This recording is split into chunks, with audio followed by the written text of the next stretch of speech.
All right, in the last 4 months, I've helped people get out of $1,643,917 of negative equity. And just like you, I found myself trading my vehicle in over and over again, and I ended up with over $20,000 in negative equity. If you don't have negative equity, that's awesome, because this video is not for you. But let's say you are somebody with negative equity. By the end of this video, you'll know how much negative equity you have, how to get rid of it forever, and I'm going to use a real life example at the end of this video to show you how I helped somebody get out of $20,000 of negative equity. How do we calculate our negative equity? What we're going to do is going to call the bank that your vehicle is currently financed with. You're going to ask them, how much do I owe? So they'll tell you, you owe $40,000. Then you're going to turn around and you're going to call 4 or 5 dealerships, send them pictures of your vehicle, send them the VIN number, send them the miles and any damages. You're going to Google CarMax and Carvana, plug in your trade-in information and get numbers from them. Take all those numbers and you're going to have a general average of what your vehicle's worth. And let's just say it's worth $30,000. Subtract the $30,000 that it's worth from the $40,000 that you owe, meaning you have $10,000 of negative equity because your vehicle depreciated or whatever happened, and now you owe more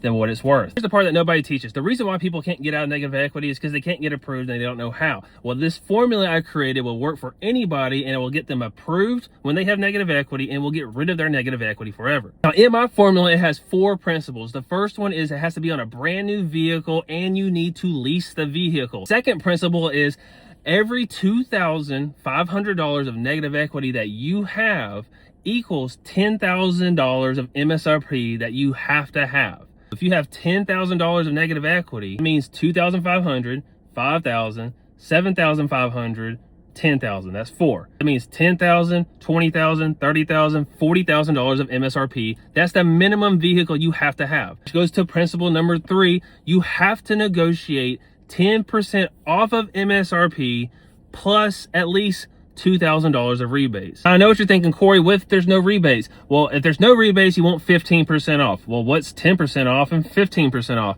10% off of $40,000 is $4,000 off of MSRP plus $2,000 in rebates, equaling a total amount of $6,000 off. If there's no rebates, a $40,000 MSRP with 15% off is $6,000 off of MSRP. Now that we have the money off that we need, we will go into principle number 4, which is add-ons and hidden fees. All add-ons and hidden fees is like window tint and wheel locks and paint protection, stuff that's not mandatory. Once you've removed all that, because it's not mandatory and you will remove all that, now the formula completely works. But why is this formula so important to follow? That's because the bank has an approval system, right? They have a calculator they use for every single car deal. Instead of trying to learn their complicated calculator, just take my experience and knowledge and follow this formula, and when you use this formula, you'll fall in their parameters for approval and get approved on your next vehicle. Because when we lease, if you lease for the next 2 to 4 years, at the end of your lease, you just turn in your keys and you're done with your negative equity forever. Now you know how to get approved and get out of your negative equity forever. I'm going to show you how I help somebody get out of $20,000 of negative equity. The first question you're thinking to yourself is, why is the MSRP on this vehicle only $50,000 if she's got $20,000 in negative equity? Because according to my formula, if she's got $20,000 in negative equity and every $10,000 can cover up $2,500 of negative equity, that means the price of this vehicle should be $80,000. But I negotiated a very aggressive deal on this. I got her 16% off of MSRP plus $1,500 in rebates. In my formula, it's 10% off of MSRP plus $2,000 in rebates. So there was $500 less in rebates,